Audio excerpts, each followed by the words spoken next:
누가복음 12장 13절부터 21절까지 신약 115쪽 한 절씩 교독하겠습니다. 제가 먼저 읽습니다.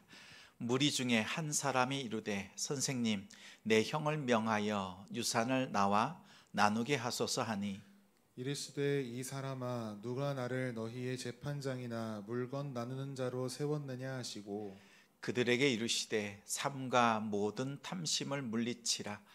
사람의 생명이 그 소유에 넉넉한 데 있지 아니하니라 하시고, 또 비유로 그들에게 말하여 이르시되 한 부자가 그 밭에 소출이 풍성하매 심중에 생각하여 이르되 내가 곡식 쌓아둘 곳이 없으니 어찌할까 하고, 또 이르되 내가 이렇게 하리라. 내 곡간을 헐고 더 크게 짓고 내 모든 곡식과 물건을 거기 쌓아두리라.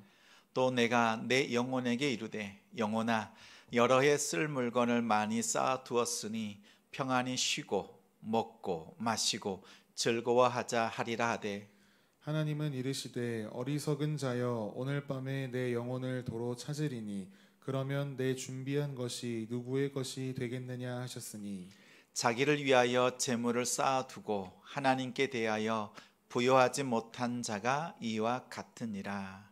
아멘. 하나님께 부요한 자가 되라. 하나님께 부요한 자가 되라 라는 제목으로 말씀 전합니다. 저의 친구 목사님이 있습니다. 그 목사님이 저에게 준 이야기입니다. 그 교회 성도 중에 청년 자매가 있는데 이야기할 때마다 주도적으로 말을 잘 한다고 합니다.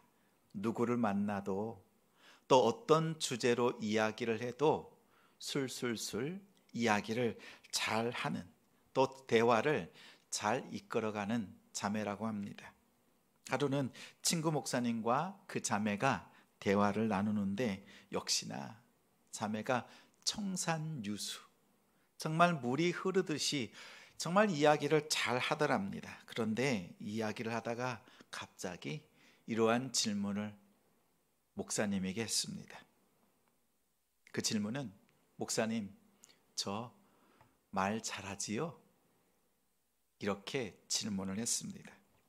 갑작스런 질문에 목사님이 어떻게 대답을 해야 될지 답을 찾지 못하다가 그래도 당황하지 않고 잠시 생각하고 이렇게 대답했답니다. 자매님은 참 좋겠어요. 좋은 친구들이 많이 있어서 좋겠습니다. 이렇게 대답을 했답니다. 여러분, 이 대답이 이해가 되세요? 한 차원 높은 대답이었습니다. 그 자매에게 좋은 친구가 있어서 정말 좋겠습니다 라고 하는 말의 뜻은 무엇입니까? 자매가 말을 많이 하는 자매입니다. 자매의 많은 말을 다 들어주는 친구가 있어서 좋겠다라는 말입니다. 이 말의 속뜻은 무엇입니까? 그 자매의 그 많은 말을 경청해주는 친구들이 더 귀하고 훌륭하다. 그래서 그러한 친구들이 있는 자매가 참 좋겠습니다 라고 말한 거지요. 그 자매에게 하는 이야기가 무엇입니까? 말을 많이 하고 말을 잘하는 것보다 더 귀한 것은 잘 들어주는 것, 경청하는 것이 더 귀한 태도라는 것을 돌려서 부드럽게 말한 겁니다. 저는 목사님의 이 대답에서 자매의 뜬금없는 질문을 간파하고 또 자매가 가지고 있는 말에 대한 습관, 그리고 서로 대화하는 데 있어서의 본질, 그 본질에 대해서 전곡을 찌르는 답변이지 않았는가, 이렇게 생각이 되었습니다. 말씀을 준비하면서 친구 목사님의 이 이야기가 떠오르면서 예수님의 그 모습, 예수님의 대화법이 같이 겹쳐서 떠올랐습니다. 왜냐하면 예수님도 그러시지요. 어떤 상황 속에서도 누구를 만나도 그 대화 속에서 핵심, 그리고 그 본질이 무엇인지 예수님께서는 제대로 늘 파악하시고 그 마음을 보셨습니다. 수많은 사람들이 저마다 문제를 가지고 소원을 가지고 예수님께 나옵니다. 만약 예수님께서 그들의 마음과 그들의 생각을 몰랐다면 제대로 처방을 할 수 없었겠지요. 예수님께서는 사람들의 생각과 그 마음의 문제들, 예수님께 나오는 그 이유를 잘 알고 계셨습니다. 오늘 우리가 하나님께 예배합니다. 하나님은 우리의 문제들, 하나님 앞에 드리는 우리의 상황들 다 알고 계십니다. 오늘 말씀에도 형과 유산을 나누는 일에 예수님께서 좀 도와주십시오라고 동생이 요청하는 것입니다. 근데 예수님께서는 이 동생의 요청에 매몰차게 단번에 거절하시고 이렇게 말씀합니다. 둘러선 사람들을 향해서도 말씀합니다. 너희들의 마음속에 있는 탐심을 물리치라. 지금 요구한 것이 무엇입니까? 유산을 나눌 때 좀 정당하게 형과 공평하게 나눌 수 있도록 도와주십시오. 한 말씀 해주십시오라고 이렇게 요청을 했는데 예수님의 답변은 내 마음속에 있는 탐심을 물리치라고 대답하셨습니다. 이 말씀이 불교에서 말하는 무소유, 탐심, 욕심 이런 것들을 버리라고 하는 말씀이 아닙니다. 그 사람 마음속에, 우리 각자의 사람 마음속에 자리 잡고 있는 탐심이라고 하는 그 탐심의 본질을 보시고 예수님께서 말씀하신 겁니다. 탐심의 본질적인 그 이유, 욕심을 내는 이유가 무엇입니까? 여러분 뭐라고 생각하세요? 더 많이 가지고 싶은 그 욕망이 드는 이유가 무엇입니까? 누리려는 걸까요?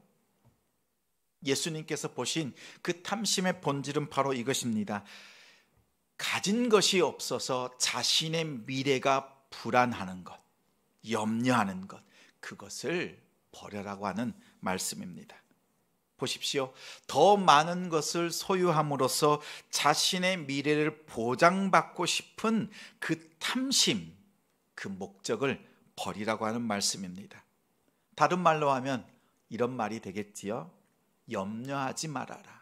내 마음속에 있는 근심, 걱정을 버려라. 이렇게 주님께서 말씀하는 것입니다. 예수님께서 마태복음 6장 34절에 이렇게 말씀합니다. 내일 일을 위하여 염려하지 말라. 내일 일은 내일이 스스로 염려할 것이요 한날의 괴로움은 그날의 족하다.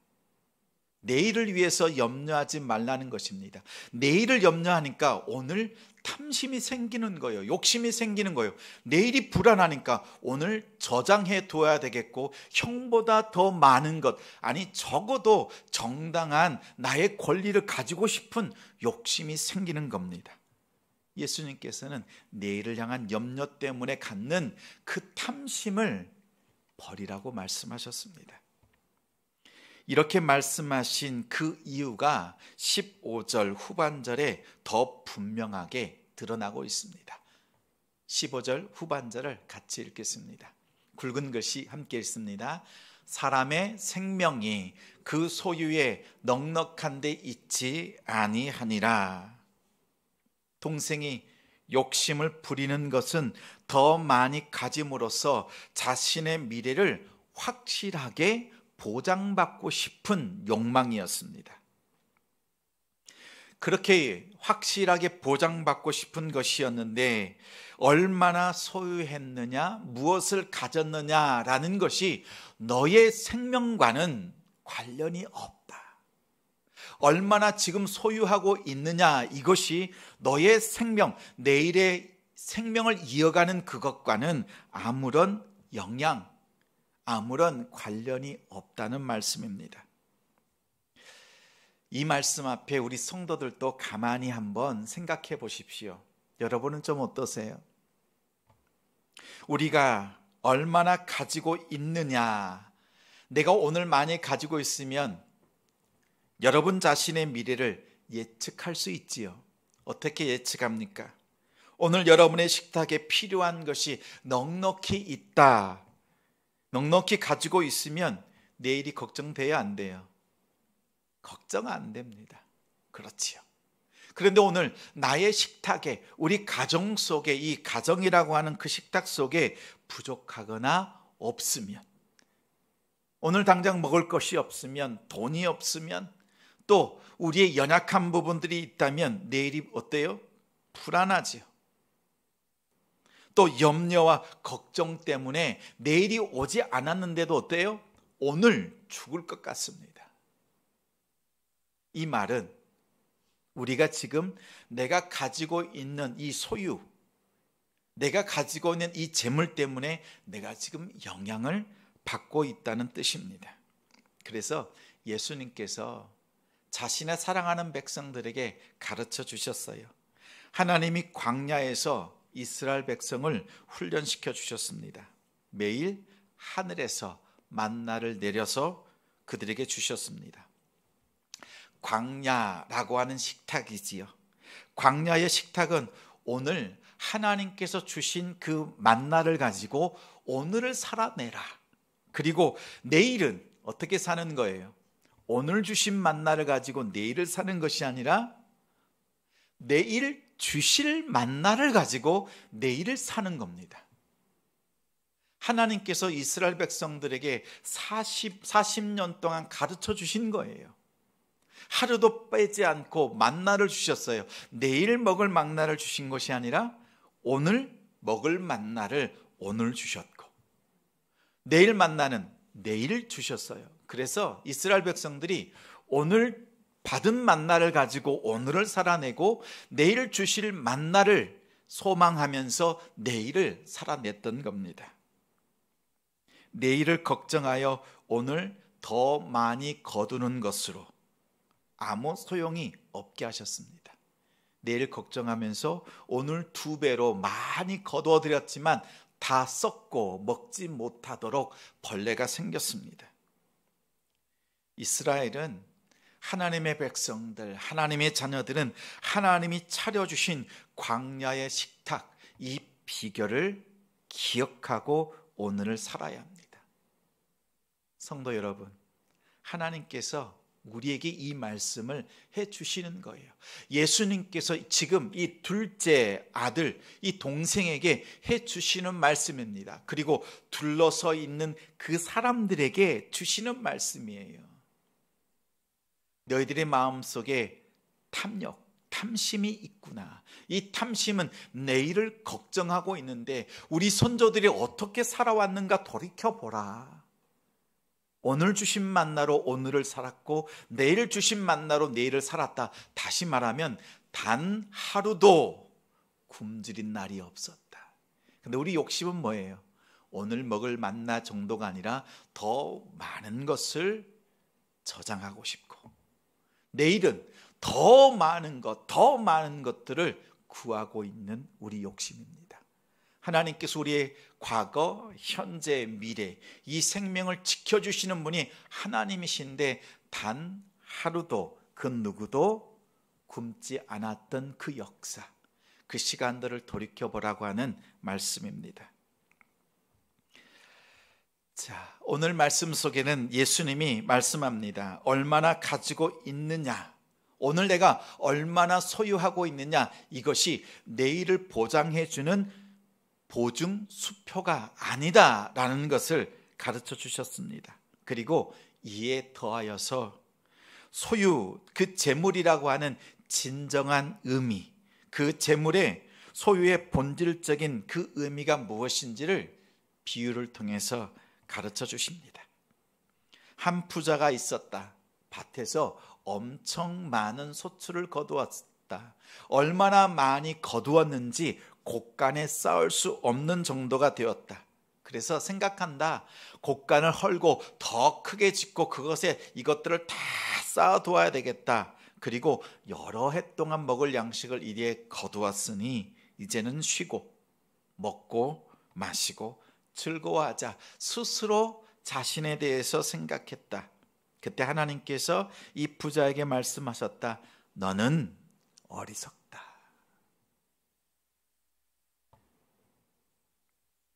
내 생명을 내가 오늘 밤 걷어간다면 내가 이렇게 준비해 놓은 여러 어떤 준비해 놓은 것 누구의 것이 되겠느냐. 그리고 이어서 너는 하나님께 대하여 부요하지 못한 자다. 이렇게 하나님께서 말씀하셨다. 이 말을 한 문장으로 말하면 이렇습니다. 부자가 더 큰 부자가 되었을 때, 자기 자신의 식탁이 더 커졌을 때, 더 넓어졌을 때 여전히 자기 자신만 생각했다. 이웃을 돌아보지 않았다. 그래서 이 비유 속에서 하나님께서 이 비유 속에 있는 부자에게 두 가지 호칭으로 부르셨다. 그 호칭을 잘 기억해라. 예수님께서 말씀합니다. 그 두 가지 호칭이 무엇입니까? 우리 20절 말씀 같이 읽겠습니다. 하나님은 이르시되 어리석은 자여 오늘 밤에 내 영혼을 도로 찾으리니 그러면 내 준비한 것이 누구의 것이 되겠느냐 하셨으니, 하나님께서 이 부자에게 하신 말씀이 뭐예요? 어리석은 자여. 좋습니다. 어리석다는 것은 무슨 뜻입니까? 자기 자신을 향해서 스스로 자기 자신을 대우한 태도를 말합니다. 여호수아 장군과 이스라엘 백성들이 가나안 땅을 정복했습니다. 근데 가나안 땅이 정복할 때 첫 번째 만났던 성이 어디입니까? 여리고 성이지요. 그 성은 성벽이 높고 넓고 아주 단단했습니다. 하나님께서 말씀해 주신 대로 그들이 순종하고 나팔을 불고 돌고 또 나팔을 불었을 때 강한 여리고 성이 무너졌습니다. 이스라엘 백성은 온 백성들이 승리의 잔치, 승리의 식탁을 열고 하나님 앞에 영광 돌리며 그 영광, 아름다운 승리의 잔치를 맛보았습니다. 그러나 아간 한 사람은 승리의 잔치에 들어가지 않았습니다. 그 잔치를 기뻐하지 않았습니다. 그는 오직 자신과 가족의 미래를 보장해 줄 만한 신할산, 값비싼 외투 하나, 그리고 은과 금을 선택했습니다. 오직 자신을 위해서 이기적으로 행동했습니다. 탐욕을 부렸습니다. 아간의 어리석고 이기적인 행동은 아이성 전투에서 이스라엘의 패배의 결정적인 원인이 되었습니다. 결국 아골 골짜기에서 아간은 죽임을 당했습니다. 부자는 아간과 같이 어리석은 사람이었습니다. 하나님께서 차려주신 여리고 성의 승리의 큰 기쁨, 그 승리의 식탁을 하나님께서 펼쳐주셨잖아요. 그 승리의 기쁨 속에서도 자신의 기쁨만을 구하는 거예요. 자신의 미래의 보장을 위해서 신할산의 값비싼 외투, 그것에 눈이 멀었습니다. 하나님께서 주시는 그 승리의 기쁨을 경험하면서도 어때요? 자신의 것을 착복했습니다. 정말 이기적이었지만 어리석은 행동이었습니다. 보십시오. 이 부자에게도 이렇게 어리석은 자여라고 하나님께서 하시는 말씀이 그 뜻이 무엇입니까? 이 부자가 어떻게 했어요? 철저하게 자기 자신을 위하여 살고 있습니다. 또한 자기 자신을 위해서 독백하고 있습니다. 자신을 위하여서 계획을 세웁니다. 오직 자신의 기쁨만을 위해서 신경 쓰고 있습니다. 그래서 하나님께서 말씀하시는 거예요. 너 자신만을 위해서 살아가는 그 너의 인생, 어리석은 인생, 하나님께서 말씀합니다.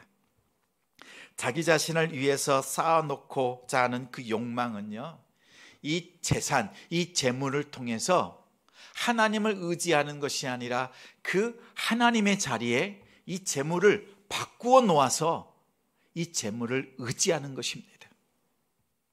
하나님과 대체하는 것, 이것은 이 탐심은 우상 숭배입니다.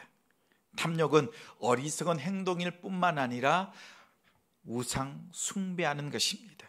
결국 자신의 생명을 잃고 마는 아간처럼 자신의 생명을 잃고 난 뒤에 후회할 수밖에 없는 인생입니다.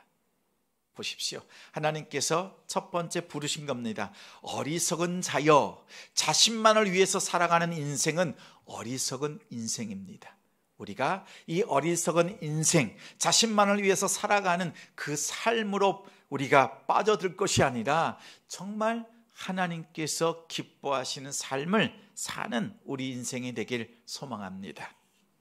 예수님께서 어리석은 자의 삶을 이렇게 지적하시고 난 뒤에 소유의 진정한 의미가 무엇인지 하나님께서 두 번째 부자에게 부르시는 호칭 속에서 그 답으로 가르쳐 주셨습니다. 21절 말씀 같이 읽습니다. 자기를 위하여 재물을 쌓아두고 하나님께 대하여 부요하지 못한 자가 이와 같으니라. 부요하지 못한 자, 다른 말로 무슨 뜻입니까? 인색한 자, 인색한 자. 요 인색하다라고 하는 것은 타인에 대해서, 이웃에 대한 태도를 말합니다. 앞에서 말씀드렸던 어리석다라고 하는 것은 자기 자신에 대해서 어리석었던 거예요. 이제는 두 번째, 이 부자가 타인에 대해서, 이웃에 대해서 행했던 그 태도에 대해서 말씀합니다. 정말 인색한 자였다라는 뜻입니다. 부자는 자기 자신만 생각했습니다. 그리고 자신이 가지고 있는 것, 이제 자신의 식탁이 넘치고 곡간이 넘칠 때 이웃을 돌아보지 않았습니다. 그러면 성경의 이 부자에 대해서 어떻게 말을 해야 됩니까? 21절에 부자가 이웃에 대해서 부요하지 못했다, 이렇게 말해야 타당한 거죠. 근데 성경에 예수님께서 어떻게 말씀하세요? 부자가 이웃에 대해서 인색했다 말하지 않고 누구에 대해서 인색했다, 부요하지 못했다고 말하고 있어요? 하나님께 대해서 부요하지 못한 자다 말씀하고 있습니다. 왜? 하나님께 대해서 부요하지 못하다 이렇게 말하고 있습니까?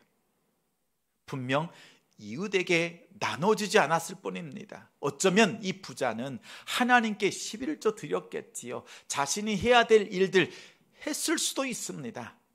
비유 속에서 그런 것을 강조하고 있지는 않지만, 말하고 있지는 않지만 하나님께 대해서 부요하지 못했다가 아니에요. 이웃에 대해서 부요하지 못했다라고 말해야 되는데 하나님께 대해서 부요하지 못했다 말하고 있습니다.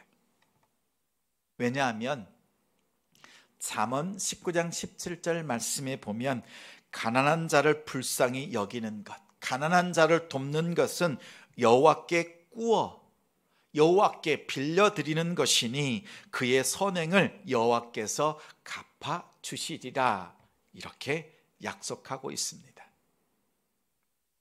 가난한 사람을 돌보고 살피는 것은 왕이 하는 일입니다.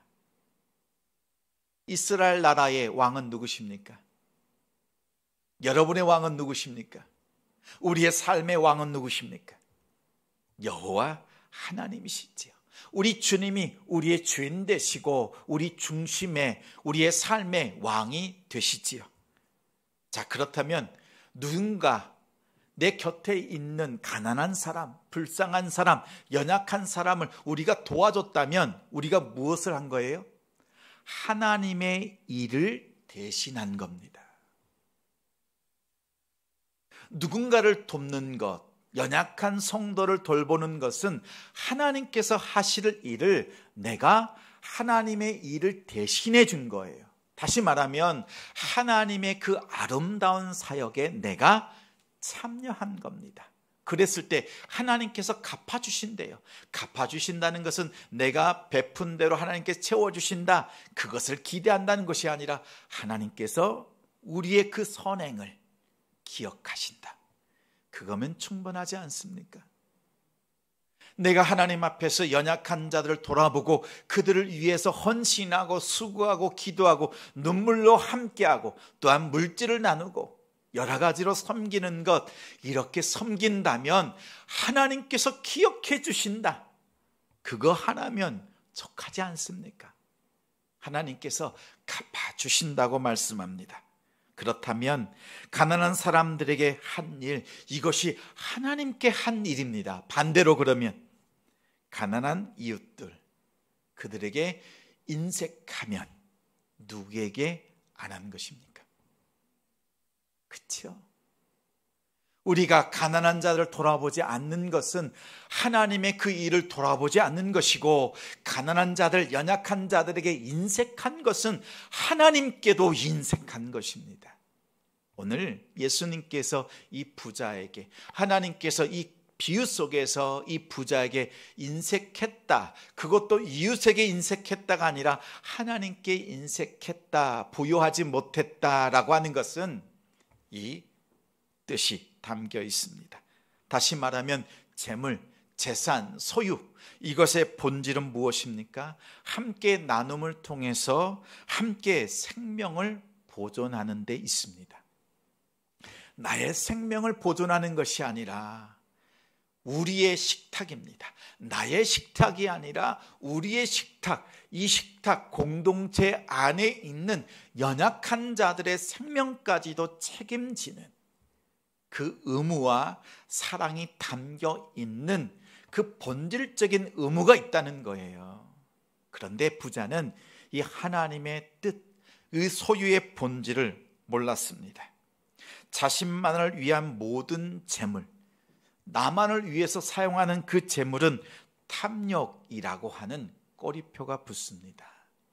이 꼬리표를 떼려고 한다면 다른 이웃들, 타인을 위해서 이 재물을, 특히 믿음의 가정들의 연약함과 부족함을 위해서 쓸 수 있는 우리 성도들 되시기 바랍니다. 그러면 탐욕이라고 하는 이 꼬리표가 떨어집니다. 조금은 억울하다 이런 생각도 들지 않으세요? 이웃에게 피해를 준 것도 아니고, 또 이 정도 내가 열심히 해서 거둬들인 것, 내가 조금 더 저축하고 곳간을 늘리는 것, 이게 무슨 욕심인가, 이렇게 생각이 들 수도 있습니다. 그렇게 예수님 앞에서 부자의 마음으로 항변할 수도 있습니다. 내가 번 것으로 이 정도 즐기는 것 뭐 대단한 것도 아닌데, 이렇게 볼멘 소리를 할 수도 있습니다. 그러나 오늘 예수님의 말씀을 생각해 보십시오. 우리가 내가 번 것을 오직 나만을 위해서 쓰고 있다면 그것은 인색하게 쌓아 올리는 곳간과도 같습니다. 더 이상 자신의 미래의 즐거움을 보장해 줄 것이라고 생각하는 것, 그것은 물거품이라고 말씀합니다. 이것은 탐욕이라고 말씀합니다. 더 나아가 이것은 자기 자신을 위해서 쌓아 올린 바벨탑, 우상 숭배와 다르지 않다는 것을, 그 이 경고의 말씀을 마음에 새기는 우리 성도들 되시기 바랍니다. 곳간을 더 만들고 더 쌓아 올릴 수는 있을지는 모르지만, 우리가 곳간을 넓히고 더 많이 쌓는 것으로는 우리의 미래의 삶, 우리의 생명을 지킬 수는 없습니다. 왜냐하면 우리의 생명을 주관하시는 분은 여호와 하나님이시기 때문에 그렇습니다. 여러분의 생명, 내일, 오늘과 내일을 살아가는 우리의 삶이 이 생명이 다할까 봐 두려워하지 마십시오. 그것 때문에 탐욕을 가지고 더 많은 것을 가지겠다고 욕심을 부리지 마십시오. 오늘 주신 것으로 감사하고 내일은 내일 주신 것으로 감사할 수 있는 이 광야의 식탁, 오늘 주신 말씀을 따라 살아가는 우리가 되기를 소망합니다. 인생의 가장 중요한 것은 소유가 아니라 생명입니다. 이 생명이 하나님의 손에 달려 있습니다. 하나님 앞에 믿음으로 나아가는 우리가 되기를 소망합니다. 여러분이 가진 것으로 미래를 보장받으려고 하지 마십시오. 우리가 가진 것은 나를 위한 것이 아니라 우리 모두를 위한 식탁입니다. 나의 식탁이 넉넉하든지 때로는 부족할 때도 있습니다. 그러나 부족할 때도 우리가 이웃과 나눌 수 있어요. 내가 부족해서 나눌 수 없는 것이 아니라 나누고 싶은 마음이 없어서 못하는 겁니다. 하나님 내게 채워주시면 할 수 있습니다가 아니라 하나님 이 부족한 중에서도 우리 연약한 지체들, 성도들을 돌아보면서 물질만 나누겠습니까? 시간을 나누고 마음을 나누고 눈물로 함께하고 또는 기쁨으로 나누고 기도로서 함께 중보하면서 좋은 것들을, 그 은혜의 삶들을 나눌 수 있습니다. 내가 없어서 나누지 못하는 것이 아닙니다. 오늘 주신 말씀을 기억하십시오. 기억하면서 내가 어리석은 자가 되지 않아야 되겠다.